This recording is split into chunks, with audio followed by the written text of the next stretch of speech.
मित्रों, आज के इस वीडियो को मैंने 3 पार्ट में बांट दिया है, जिसमें पहले पार्ट में हम जानेंगे कि क्या हम गृहस्थ जीवन में रहते हुए अपनी पत्नी के साथ संभोग करेंगे तो क्या हमारी भक्ति पर कोई फर्क पड़ेगा। मित्रों, दूसरे पार्ट में मैं आपको बताऊंगा कि आखिर पवन पुत्र बजरंग बली जी ने अभी तक कैसे अपने आप को वासना से मुक्त रखा है, तथा तीसरे पार्ट में हम ये जानेंगे कि भगवान श्री कृष्ण ने अर्जुन को श्री भागवत गीता का ज्ञान देते समय वासना के बारे में कौन सा ज्ञान दिया था। विलंब ना करते हुए चलिए अब बढ़ते हैं पहले पाठ की ओर। गृहस्थ जीवन में पति के साथ संभोग करने से भक्ति पर कोई असर पड़ता है या नहीं। बहुत से लोग ऐसे हैं जो इस बात को लेकर बहुत परेशान रहते हैं। तो चलिए आज के इस वीडियो में मैं एक कथा के माध्यम से आप सभी लोगों की यह परेशानी दूर कर दूंगा। मित्रों, बहुत पुराने समय की बात है। प्रेमानंद नाम के एक परम ब्रह्म राशि हुआ करते थे। वह आराभक भगवान श्री कृष्ण की प्रेमिका राधा रानी के एक सच्चे भक्त थे। वह राह से भटके हुए लोगों को राह पर लाने का कार्य करते थे, जीवों पर दया दिखाना, उनसे प्रेम व्यवहार करने का प्रवचन देते थे। ब्रह्म आशी होने के कारण उन्हें सनातन धर्म की प्रत्येक गढ़ बातों का उनको गहन अध्ययन था। वह लोगों को भगवान की भक्ति करने के लिए प्रेरित करते थे। मित्रों, एक समय की बात है, सवेरे सवेरे एक स्त्री रामानंद जी के पास आती है और कहती है कि गुरुजी, हमारा मन भगवान की भक्ति करने में लग गया है, परंतु हमारे पति जो है अभी तक उनका मन भगवान की भक्ति में नहीं लगा है, और वह हमारे पास आते हैं और हमारे पास आकर कि वह प्रेम का इजहार करते हैं, हमसे संभोग करने की बात कहते हैं, परंतु हे गुरुजी, मेरा मन तो अब सारी विषय वासनाओं से हट चुका है। मेरा मन तो भगवान की भक्ति में लग चुका है, लेकिन हमारे पति देवता का मन अभी तक भगवान की भक्ति में नहीं लगा। मैं तो अब ब्रह्मचारी बनकर रहना चाहती हूँ, पर हमारे पति अभी ब्रह्मचारी नहीं बन पाए हैं। हे गुरुजी, मैं क्या करूँ? जब हमारे पति हमारे पास काम भाव लेकर आते हैं तो हमारा मन बहुत असंतुष्ट हो जाता है। हमारा मन बेचैन हो जाता है कि कहीं हमारे हृदय में जो कृष्ण बसे हैं, पता नहीं वह निकलकर बाहर ना चले जाए। मित्रों, जब पति संभोग वश से अपनी पत्नी के पास आता है तो पत्नी को अच्छा नहीं लगता, क्योंकि पत्नी के अंदर भगवत भक्ति जाग गई है, भगवान के लिए प्रेम जाग गया है। ये सवाल आप में से बहुत लोगों का हो सकता है, बहुत से पुरुषों का भी हो सकता है, बहुत सी स्त्रियों का भी हो सकता है।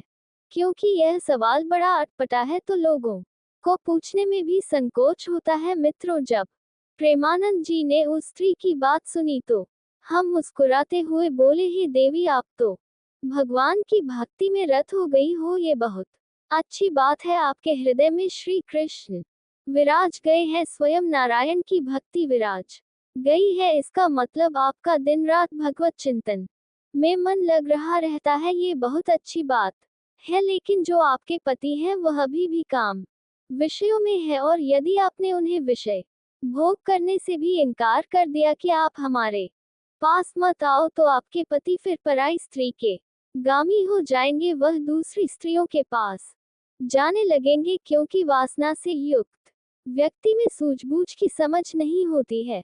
आपके पति वेश्याओं का गमन करने लग जाएंगे।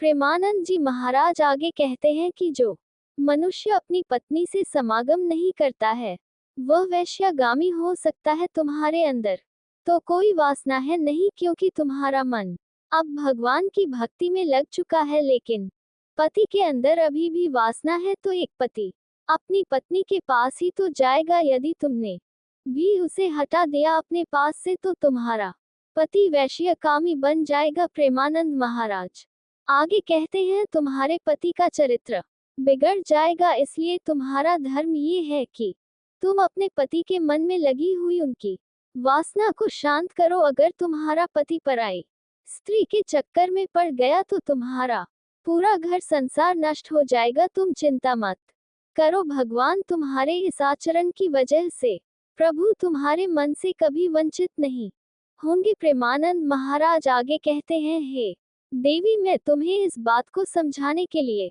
एक छोटी सी कहानी सुनाता हूँ। तब प्रेमानंद महाराज जी कहानी को सुनाते हैं और कहते हैं कि बहुत समय पहले की बात है। मीराबाई, जो भगवान श्री कृष्ण की परम भक्त थी, इनका जन्म कुर्की नामक के गांव में हुआ था। मीरा का विवाह बचपन में कृष्ण से हो गया था, क्योंकि मीराबाई ने बचपन में ही श्री कृष्ण को अपना प्रीतम मान लिया था।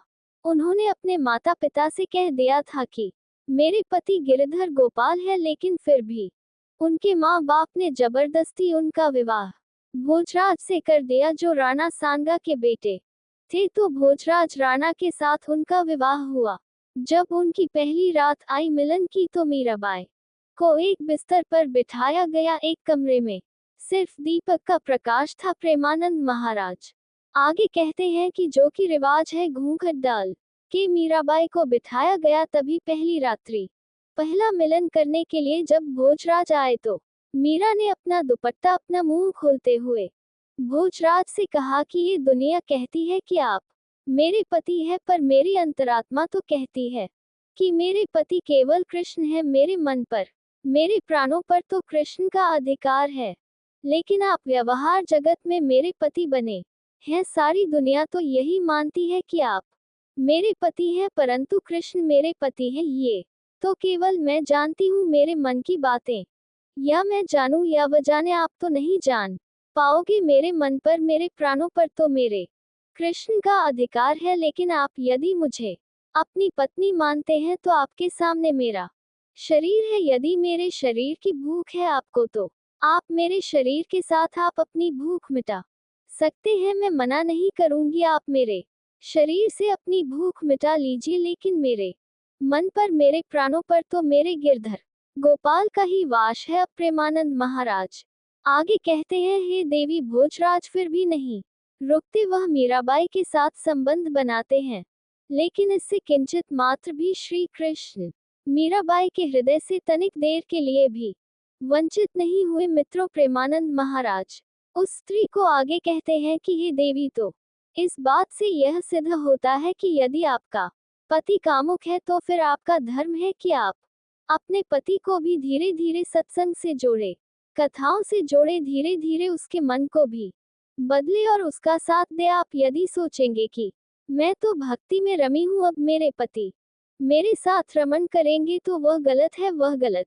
नहीं है। आपका धर्म है कि आप अपने पति को खुश रखें, प्रसन्न रखें, धीरे उसे भी सत्संग से जोड़कर देखो, मन बदला जा सकता है सत्संग से। यदि स्त्री भक्ति करने लग गई और पति को छोड़कर चली गई, तो स्त्री का कल्याण नहीं होगा। तुम्हारा धर्म है कि यदि तुम्हारे हृदय की शुद्धि हो गई है, तो तुम अपने परिवार के सभी सदस्यों की, अपने पति की, अपने बच्चों की भी शुद्धि करो। अपने भक्ति के प्रभाव से, अपने जप, अपने तप के प्रभाव से यदि आप केवल भक्ति करने लग गई और कहीं भाग गई घर से कि अब तो मैं कहीं जाकर भगवान की भक्ति करूंगी, मैं तो घर में नहीं रहूंगी, ये तो रण छोड़ के भागना हो जाएगा। फिर आपका धाम में आकर के वास करना, अपने पति को छोड़कर, अपने बच्चों को छोड़कर, यह आपका धर्म नहीं है। धर्म तो यह है कि पति और बच्चों के साथ रहकर जो प्रेम आपके भीतर जागा है, वही प्रेम पति और अपने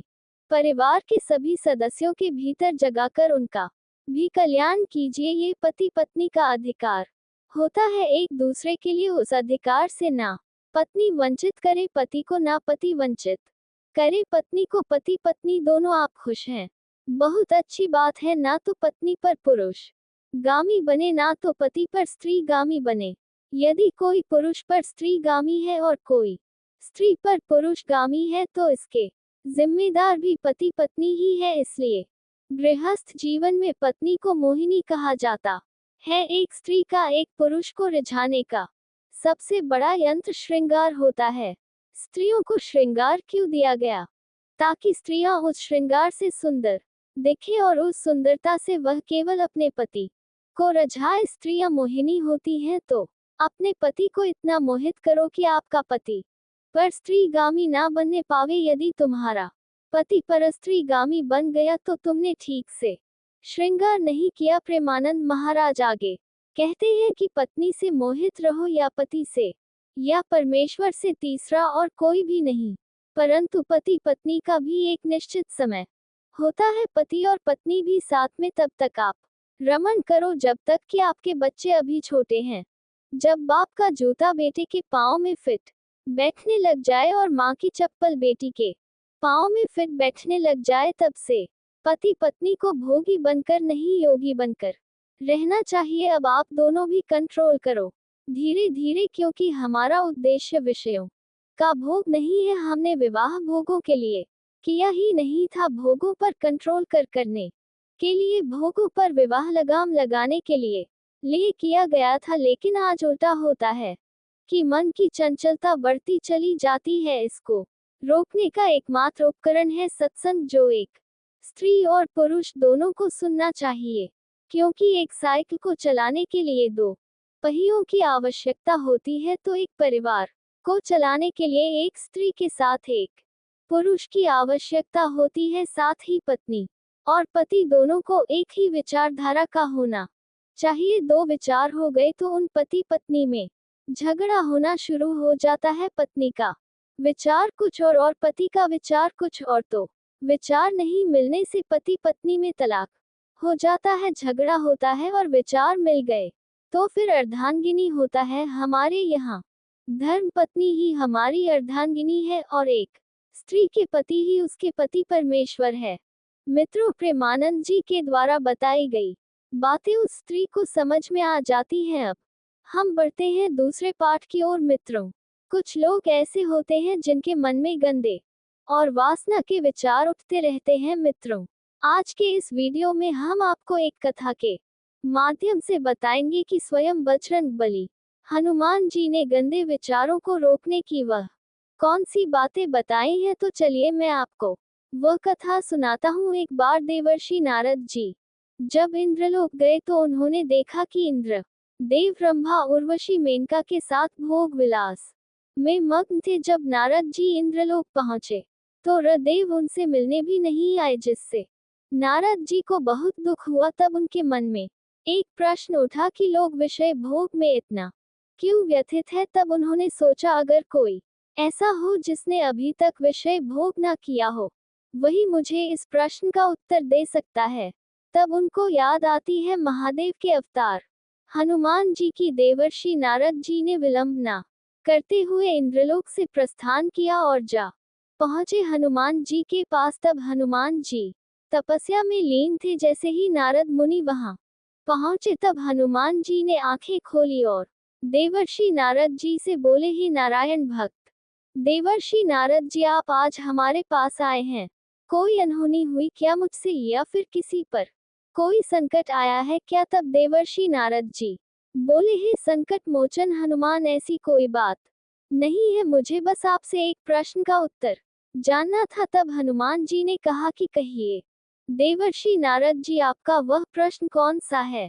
तब देवर्षि नारद जी बोले कि हे संकट मोचन हनुमान, आपने आज तक किसी भी स्त्री को स्पर्श तक नहीं किया है, न तो आज तक आपने किसी के साथ विषय भोग किया है। लेकिन मैं जब इंद्रलोक पहुंचा तो इंद्र जी मुझे मिले तक नहीं, क्योंकि वह रंभा में। मित्रों, आज के इस वीडियो को मैंने 3 पार्ट में बांट दिया है, जिसमें पहले पार्ट में हम जानेंगे कि क्या हम गृहस्थ जीवन में रहते हुए अपनी पत्नी के साथ संभोग करेंगे तो क्या हमारी भक्ति पर कोई फर्क पड़ेगा। मित्रों, दूसरे पार्ट में मैं आपको बताऊंगा कि आखिर पवन पुत्र बजरंग बली जी ने अभी तक कैसे अपने आप को वासना से मुक्त रखा है। तथा तीसरे पार्ट में हम ये जानेंगे कि भगवान श्री कृष्ण ने अर्जुन को श्री भागवत गीता का ज्ञान देते समय वासना के बारे में कौन सा ज्ञान दिया था।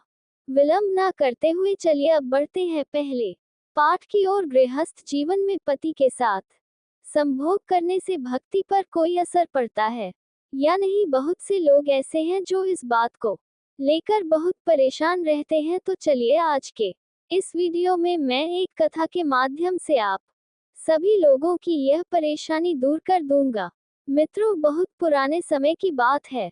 प्रेमानंद नाम के एक परम ब्रह्म राशि हुआ करते थे। वह आराभक भगवान श्री कृष्ण की प्रेमिका राधा रानी के एक सच्चे भक्त थे।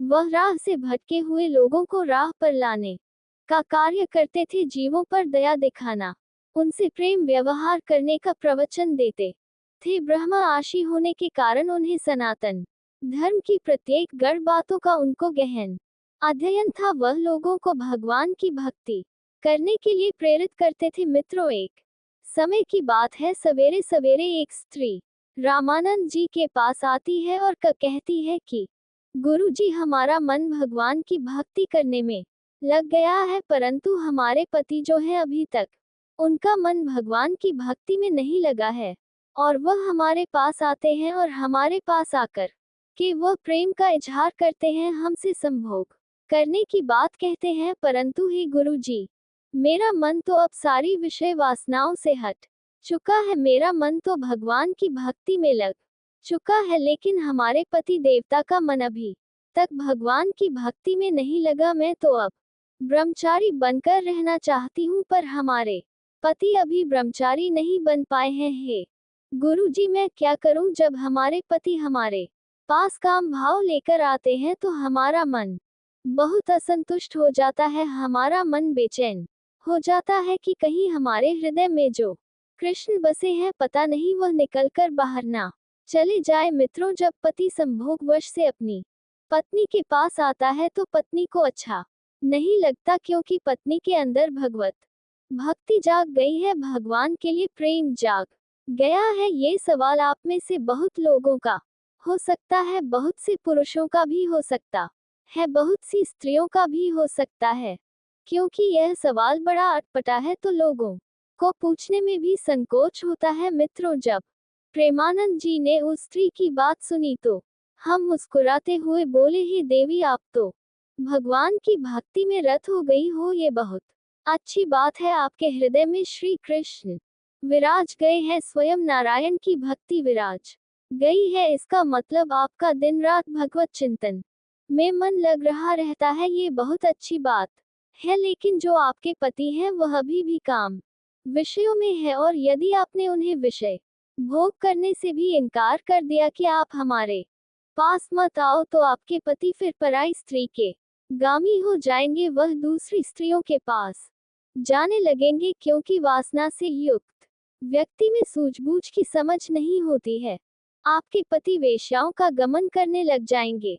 प्रेमानंद जी महाराज आगे कहते हैं कि जो मनुष्य अपनी पत्नी से समागम नहीं करता है वह वैश्यागामी हो सकता है। तुम्हारे अंदर तो कोई वासना है नहीं, क्योंकि तुम्हारा मन अब भगवान की भक्ति में लग चुका है, लेकिन पति के अंदर अभी भी वासना है। तो एक पति अपनी पत्नी के पास ही तो जाएगा, यदि तुमने भी उसे हटा दिया अपने पास से तो तुम्हारा पति वैश्यकामी बन जाएगा। प्रेमानंद महाराज आगे कहते हैं, तुम्हारे पति का चरित्र बिगड़ जाएगा, इसलिए तुम्हारा धर्म ये है कि तुम अपने पति के मन में लगी हुई उनकी वासना को शांत करो। अगर तुम्हारा पति पराई स्त्री के चक्कर में पड़ गया तो तुम्हारा पूरा घर संसार नष्ट हो जाएगा। तुम चिंता मत करो, भगवान तुम्हारे इस आचरण की वजह से प्रभु तुम्हारे मन से कभी वंचित नहीं होंगे। प्रेमानंद महाराज आगे कहते हैं, हे देवी, मैं तुम्हें इस बात को समझाने के लिए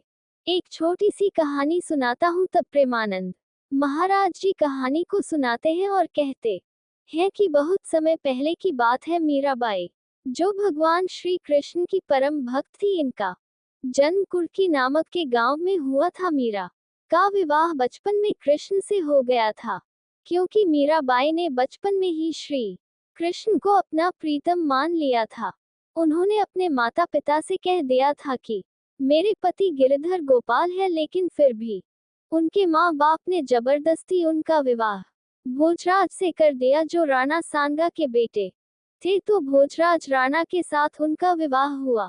जब उनकी पहली रात आई मिलन की, तो मीराबाई को एक बिस्तर पर बिठाया गया। एक कमरे में सिर्फ दीपक का प्रकाश था। प्रेमानंद महाराज आगे कहते हैं कि जो कि रिवाज है, घूंघट डाल के मीराबाई को बिठाया गया। तभी पहली रात्रि पहला मिलन करने के लिए जब भोजराज आए तो मीरा ने अपना दुपट्टा अपना मुंह खोलते हुए भोजराज से कहा कि ये दुनिया कहती है कि आप मेरे पति है, पर मेरी अंतरात्मा तो कहती है कि मेरे पति केवल कृष्ण है। मेरे मन पर मेरे प्राणों पर तो कृष्ण का अधिकार है, लेकिन आप व्यवहार जगत में मेरे पति बने हैं। सारी दुनिया तो यही मानती है कि आप मेरे पति हैं, परंतु कृष्ण मेरे पति हैं, ये तो केवल मैं जानती हूँ। मेरे मन की बातें या मैं जानूं या वह जाने, आप तो नहीं जान पाओगे। मेरे मन पर, मेरे प्राणों पर तो मेरे कृष्ण का अधिकार है, लेकिन आप यदि मुझे अपनी पत्नी मानते हैं तो आपके सामने मेरा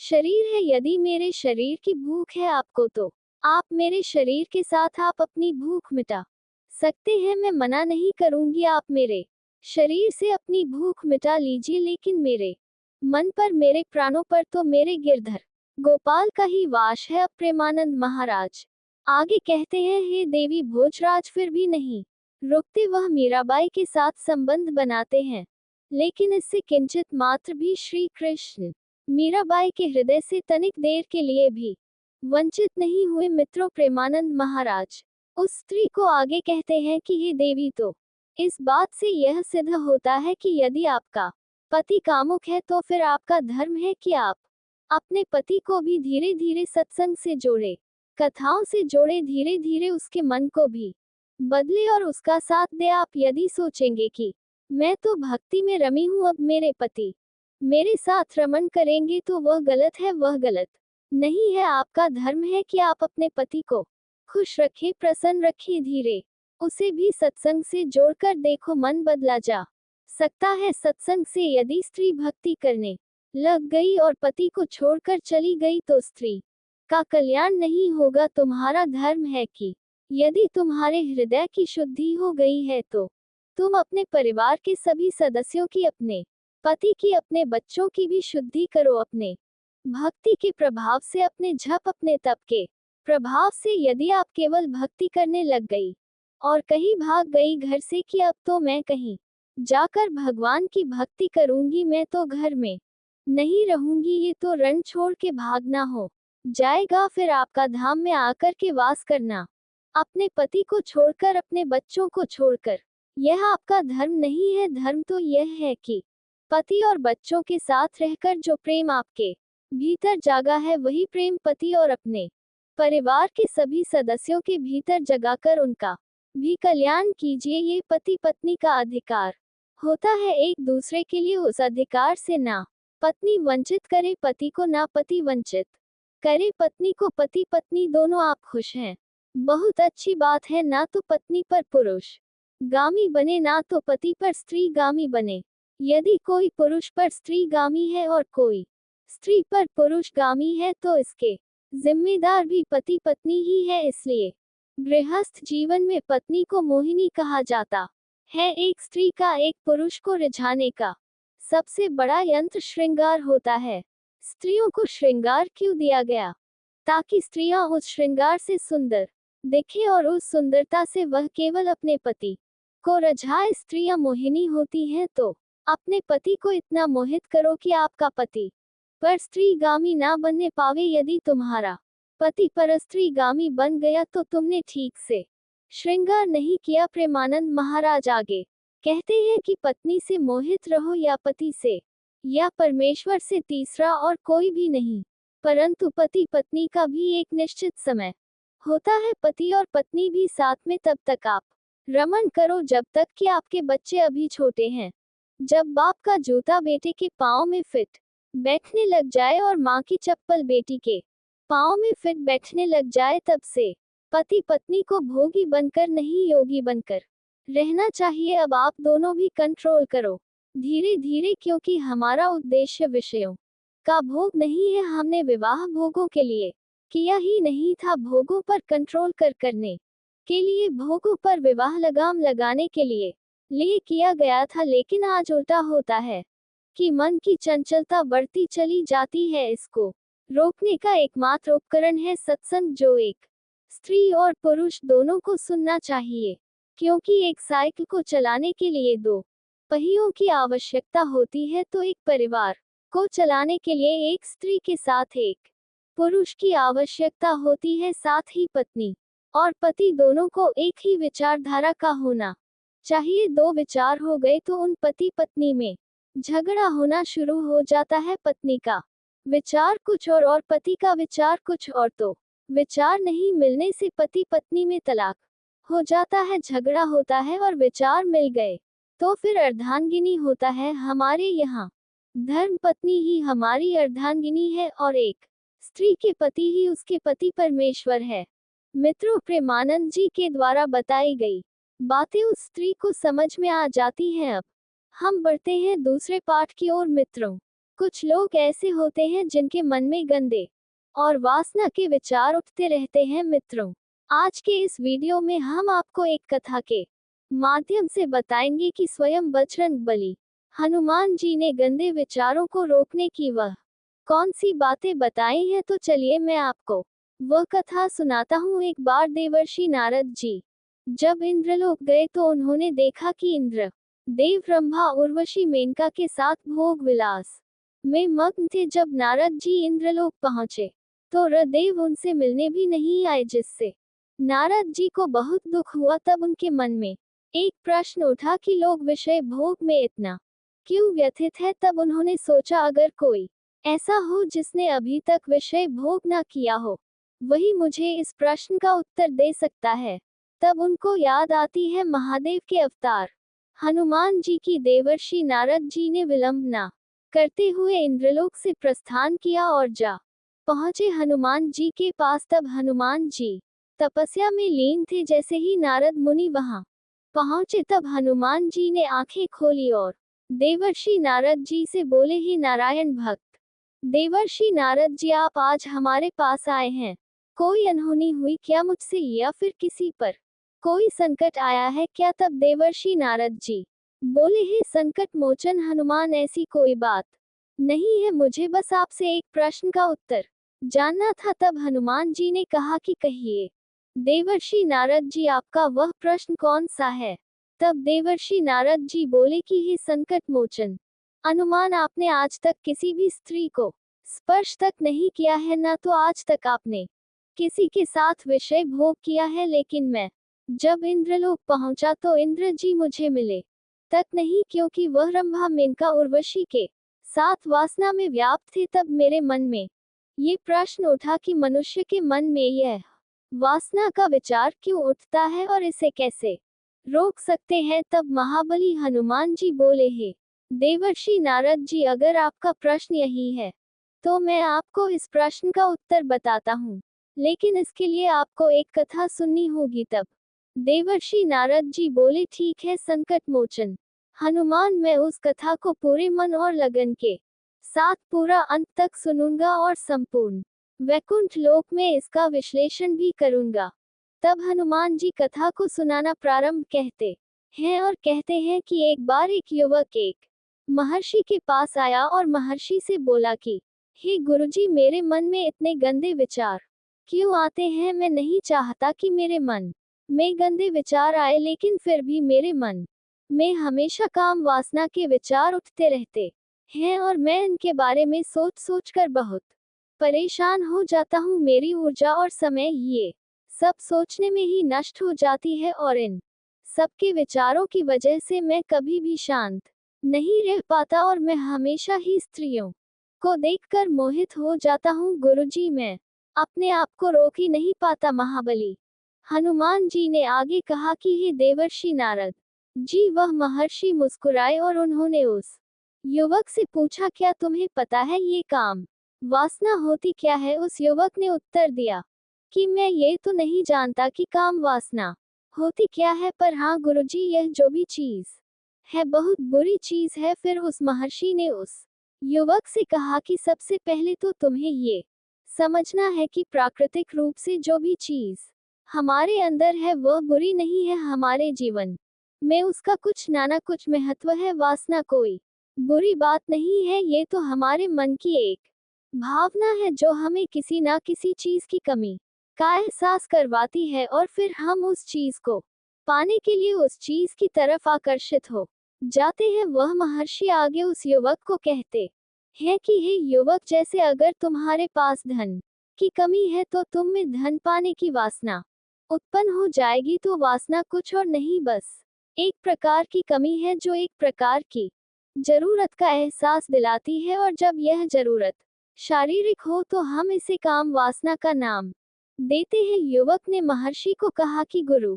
जी, मुझे काम वासना का मतलब तो समझ में आ गया, पर आप मुझे ये बताइए कि यह आती कहाँ से है और कैसे आती है। हनुमान जी ने आगे कहा कि हे देवर्षि नारद जी, तब उस महर्षि ने कहा कि काम वासना कहीं से आती नहीं है, ये तो हमारे अंदर ही होती है और इसका होना तो जरूरी भी है, तभी तो मानव जाति का विस्तार होगा। अब उस युवक ने कहा जब यह हमारे अंदर ही है और जरूरी भी है तो फिर लोग इसे गलत क्यों बोलते हैं। तब उस महर्षि ने कहा कि यही तो समस्या है, लोगों ने काम वासना को गलत तरीके से सोच लिया है, इसे छुपाने की दबाने की कोशिश करते हैं। काम वासना गलत नहीं है, बल्कि काम वासना का गलत तरीके से प्रयोग करना गलत बात है। लोग जिससे प्रेम करते हैं बस उसी के लिए जीने लग जाते हैं, उसे पाना ही उनका अपना मार्ग बन जाता है और उसी के बारे में हमेशा सोते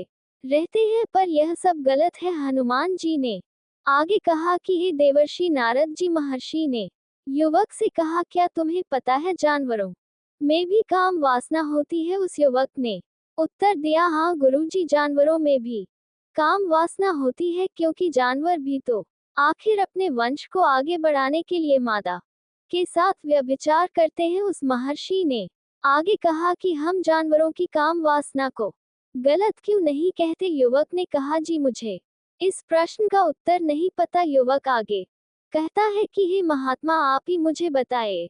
तब महर्षि ने कहा कि जानवर अपनी काम वासना का प्रयोग आनंद प्राप्ति के लिए नहीं करते, वह तो सिर्फ संतान उत्पत्ति करने के लिए काम वासना का उपयोग करते हैं। जानवरों को प्रकृति ने इतनी समझ नहीं दी है कि वह काम वासना को अपने सुख का आधार बना सके। हनुमान जी ने आगे कहा कि हे देवर्षि नारद जी, वह महर्षि आगे बोला कि मनुष्य अपनी समझ के बलबूते पर प्रकृति में पाई जाने वाली प्रत्येक वस्तु को अपने सुख के लिए प्रयोग करता है। हम इंसानों ने ही काम वासना को अपने सुख का साधन बना लिया है, परंतु प्रकृति ने तो इसे हमें अपने वंश को आगे बढ़ाने के लिए दिया था, लेकिन प्रत्येक इंसानों ने इसे अपने जीवन का परम लक्ष्य बना रखा है और इस तरह से काम वासना का जाना गलत है। हनुमान जी ने आगे कहा कि हे देवर्षि नारद जी, युवक ने पूछा महात्मा जी, ये काम वासना हम पर हावी क्यों होती है, ये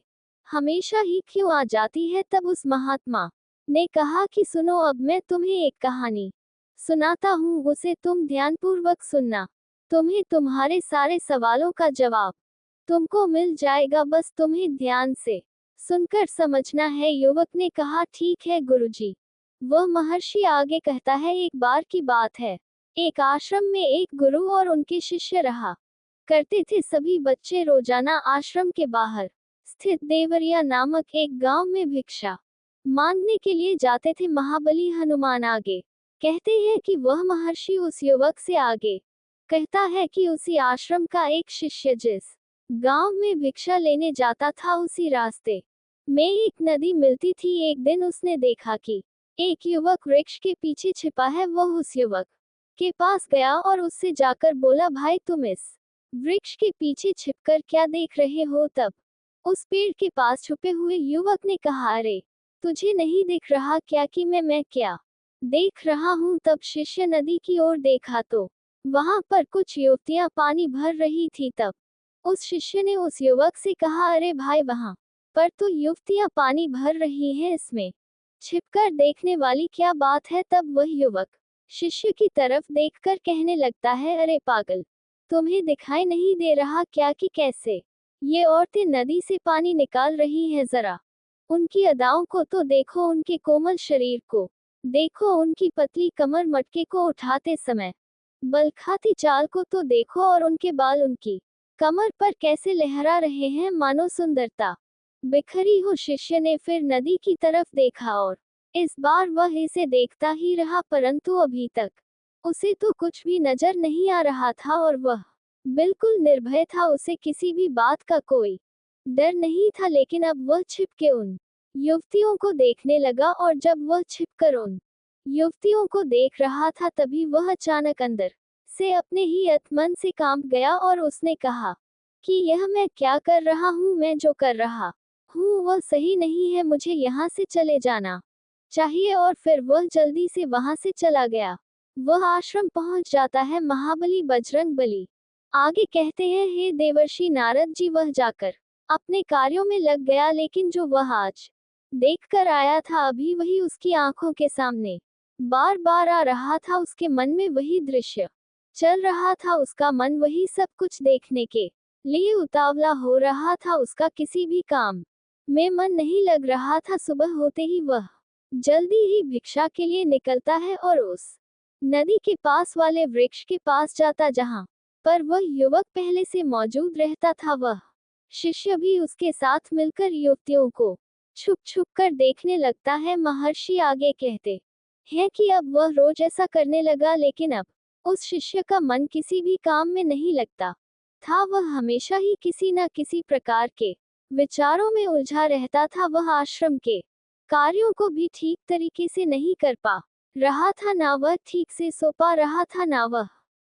ठीक से खाना खा पा रहा था। उसका मन बेचैन रहने लगा था। उसका मन बार बार उन युवतियों के सौंदर्य को देखने के लिए उतावला होता रहता था। जब गुरु उसके गुरु शिक्षा देते थे तब भी उसका मन कहीं और विचारों में खोया रहता था। जब उस शिष्य का यही रोज रोज का हो गया तो गुरु ने अपने शिष्य की इन हरकतों को भांप लिया था। महाबली हनुमान नारद जी को कथा सुनाते हुए आगे कहते हैं कि एक दिन गुरु ने शिष्य को अपने पास बुलाया और कहा कि आज से मैं भी तुम्हारे साथ भिक्षा मांगने चलूंगा। हम दोनों साथ साथ भिक्षा मांगने चले गए। तब शिष्य गुरु को मना करते हुए बोला, नहीं गुरुदेव, आप परेशान क्यों हो रहे हो, मैं अकेला ही ठीक से भिक्षा मांग सकता हूँ। गुरु ने शिष्य से कहा कि ठीक है, तुम अकेले ही भिक्षा मांगने जाओ। जैसे ही गुरु जी ने इतनी बात कही वह शिष्य तुरंत वहां से भिक्षा मांगने के लिए निकल गया।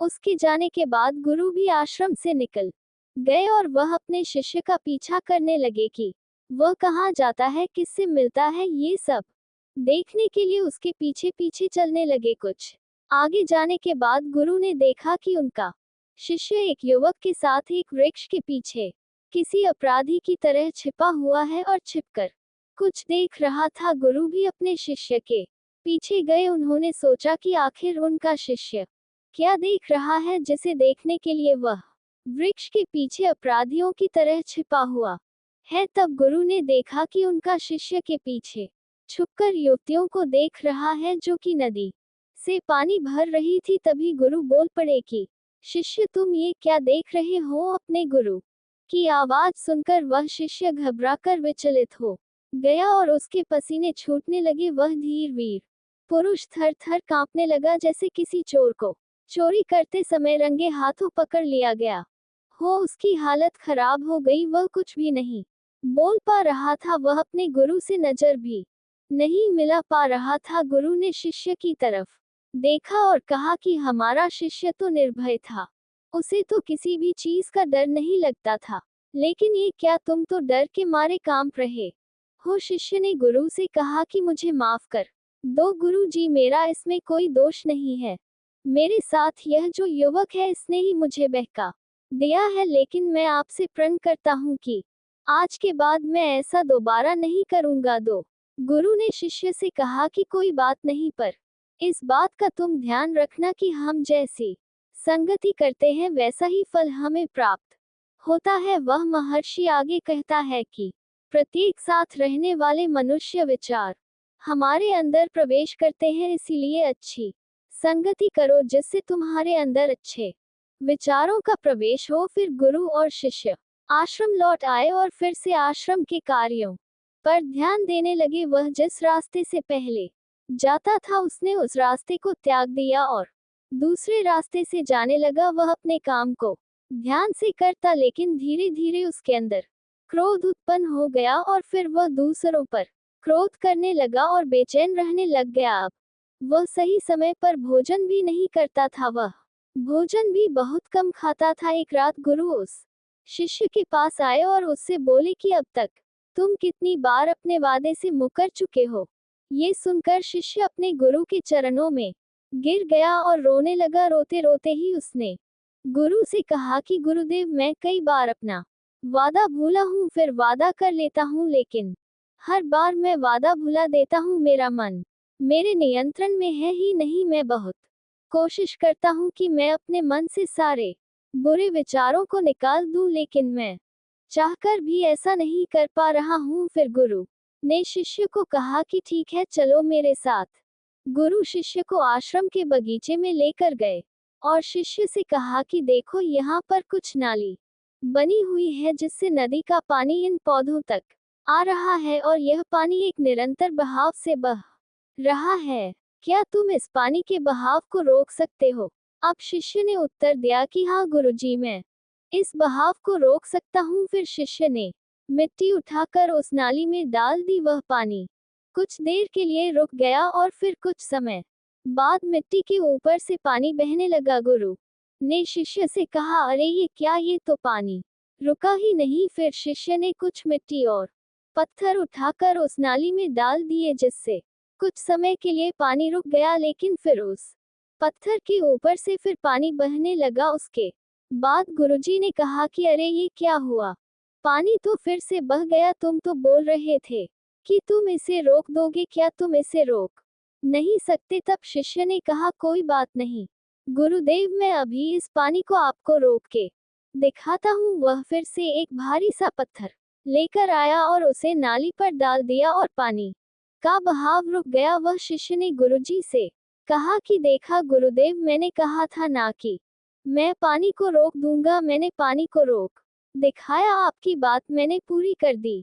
उसके बाद गुरुजी मुस्कुराए और बोले, अच्छा, जरा ध्यान से देखो कि पानी रुका है, वह तो पीछे की नाली से अगल बगल बह रहा है, और ध्यान से देखो, इस पत्थर के आगे भी आ गया और यह पानी अपना रास्ता बदलकर फिर से आगे की तरफ बह जाएगा। और फिर कुछ देर बाद ऐसा ही हुआ। तब गुरुजी ने शिष्य को समझाया कि तुम्हारे साथ भी तो ऐसा ही चल रहा है, तुम बार बार प्रयास कर रहे हो, पर हर बार तुम्हारा प्रयास टूट रहा है और यह हमेशा टूटता ही रहेगा। तुम कितना भी मिट्टी पत्थर रख लो, लेकिन पानी तो अपना रास्ता बना ही लेगा। ये सब देखकर शिष्य ने गुरु से कहा कि हे गुरुदेव, क्या आपके पास कोई तरीका नहीं है जिससे मैं गंदे विचारों को रोक सकूं और यह मेरे मन में ना आए? गुरुजी शिष्य को एक नदी के पास ले गए जहां से उस बगीचे में पानी आ रहा था। गुरु ने शिष्य से कहा, वह पानी इसी नदी से जा रहा है, अगर हम यहीं से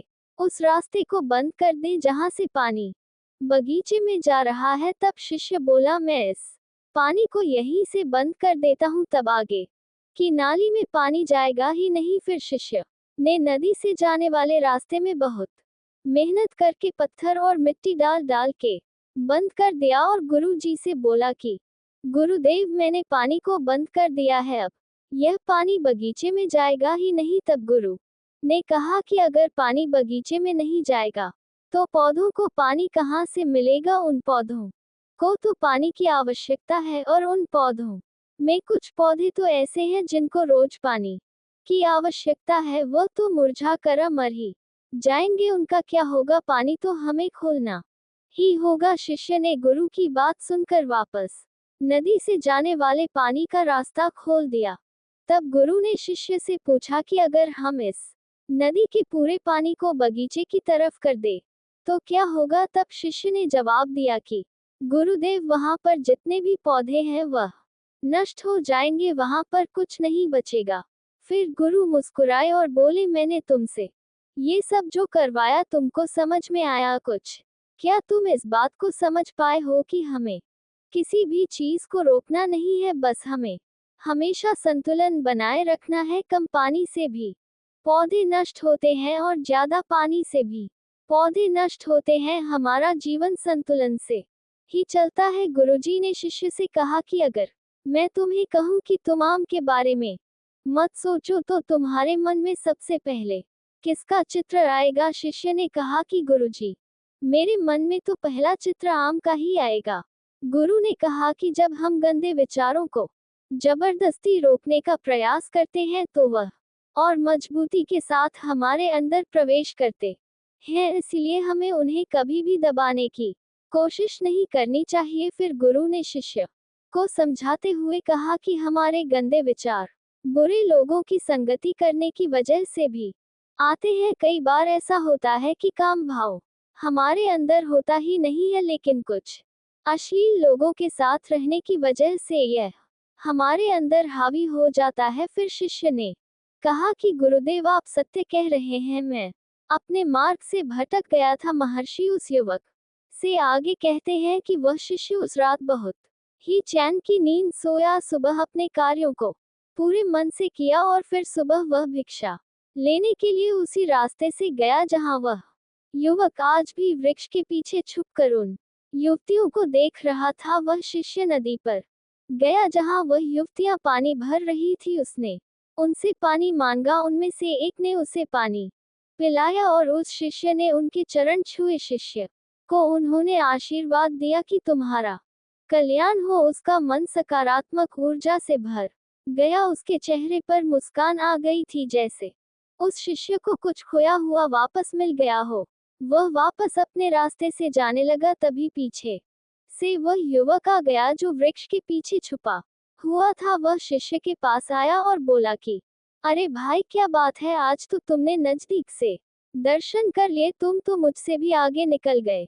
तब शिष्य ने कहा कि हम हमेशा दूसरे के दर्शन करने में ही व्यस्त रहते हैं, अपने दर्शन कर ही नहीं पाते। तुम कब तक इस वृक्ष के पीछे छुपते रहोगे? किसी को पसंद करते हो तो उससे कह दो, अगर वह भी तुम्हें पसंद करती है तो शादी कर लो और उससे पहले तुम कुछ बन जाओ। अपने आप को पहचान लो, ऐसे अपना समय बर्बाद मत करो। फिर वह युवक रोज उस शिष्य से मिलने लगा और उस युवक ने नदी पर जाना त्याग दिया।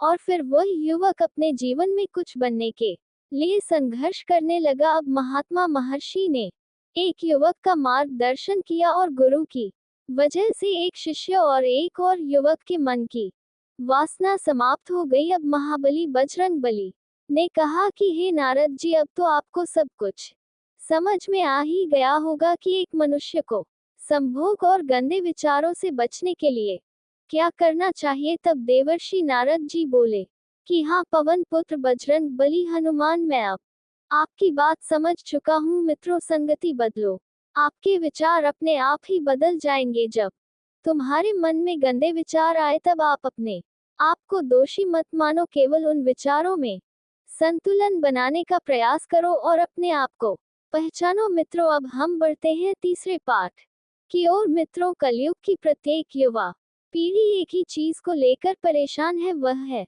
वासना। उन्हें ये समझ में नहीं आ रहा है कि वासना को कैसे रोके, वासना से कैसे बचे। मित्रों, इस वीडियो में मैं आपको एक कथा के माध्यम से बताऊंगा कि स्वयं भगवान श्री कृष्ण ने बताया है कि वासना को कैसे रोका जा सकता है। मित्रों, जब श्री कृष्ण अर्जुन को गीता का ज्ञान दे रहे थे तब उन्होंने अर्जुन से कहा था कि पार्थ, अनासक्ति योग के द्वारा कामों पर विजय पाना अति आवश्यक है, क्योंकि कामनाओं की पूर्ति होकर भी कभी नहीं होती। मनुष्य बूढ़ा हो जाता है परंतु आह-जनित कामनाएं कभी बूढ़ी नहीं होती। पार्थ, एक कामना अपने साथ अनेक कामनाओं को जन्म देती है। हर कामना के साथ मनुष्य की तृष्णा भी बढ़ जाती है और तृष्णा के साथ असंतोष भी बढ़ता जाता है। हे पार्थ, असंतुष्ट मनुष्य जो कामना से ग्रस्त है उसे उचित अनुचित कभी दिखाई ही नहीं देता। इसलिए पार्थ, मैं तुमसे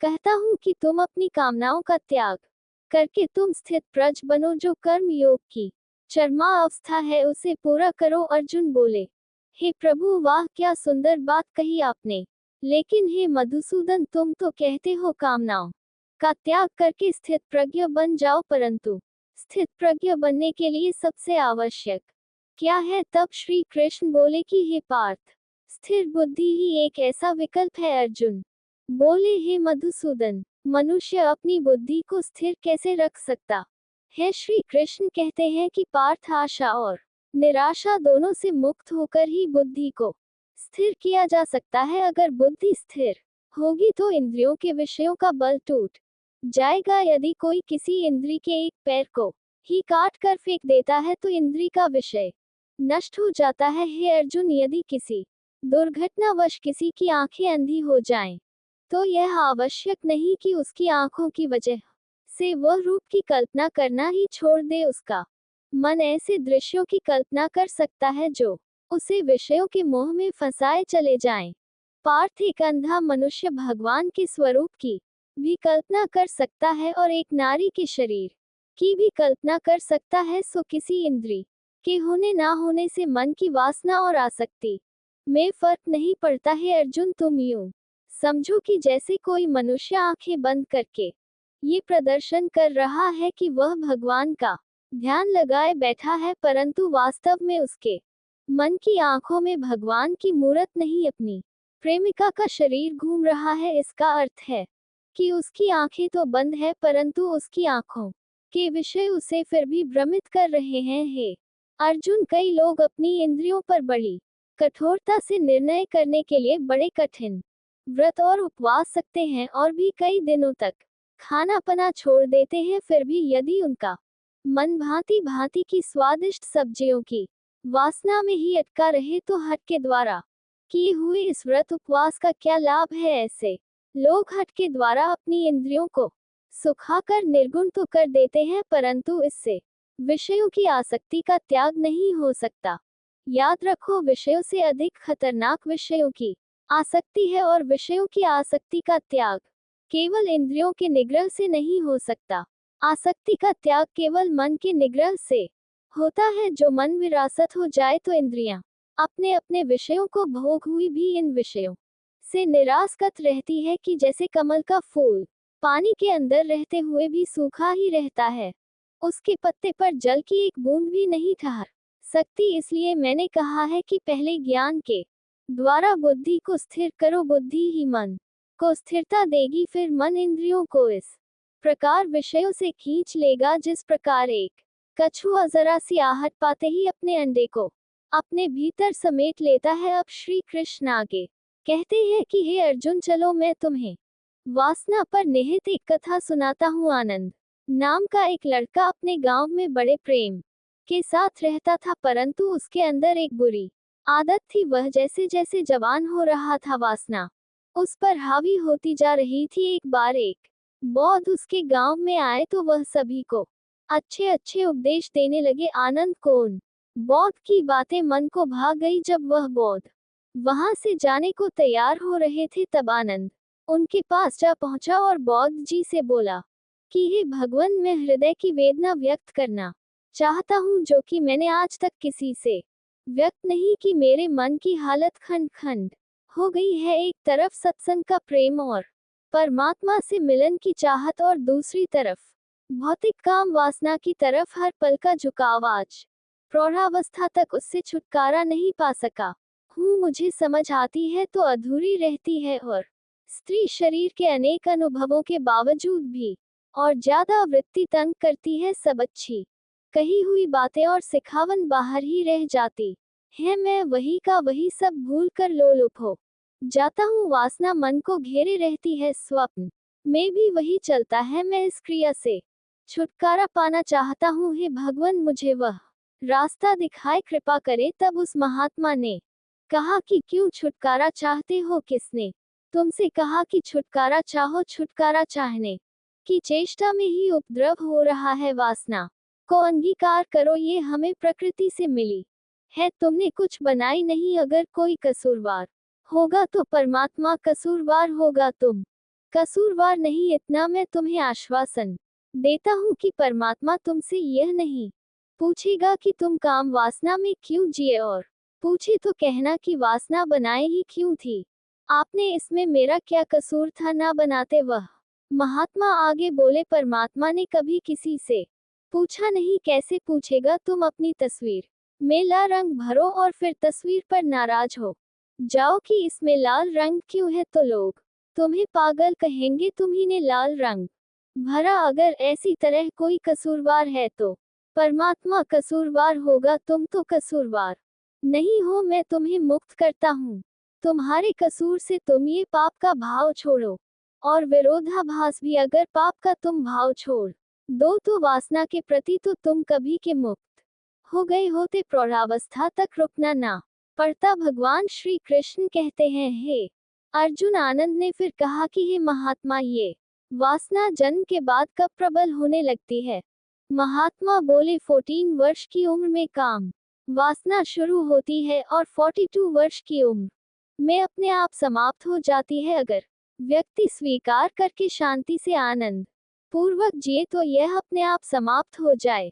हर 7 वर्ष में परिवर्तन होते हैं। पहले 7 वर्ष में वासना बिल्कुल ही छिपी होती है। 7 वर्ष से 14 वर्ष की उम्र में हल्की हल्की झलकें आनी शुरू होती है। समझ में नहीं पड़ता है कि बच्चे को क्या हो रहा है, लेकिन हल्की हल्की झलक आनी शुरू हो जाती है। उसम उत्सुकता जगने लगती है। 14 वर्ष की उम्र तक वासना पक जाती है, प्रकट होने को तैयार हो जाती है। परंतु कलयुग में वासना की जो व्यवस्था बनाई गई है वह बड़ी बेहद अवैज्ञानिक है। जब बच्चा काम वासना से तैयार हो जाती है तब प्रत्येक माता पिता अपने बच्चों का दमन शुरू करवाते हैं। विवाह तो हो, लेकिन 24 साल से 25 साल में कि 14 साल से लेकर 24 साल में पूरे 10 साल के फासले में वासना का क्या होगा? माता पिता को ये ध्यान नहीं होता कि वासना को दबाने से बच्चा और रुग्ण होगा तो वासना स्वप्न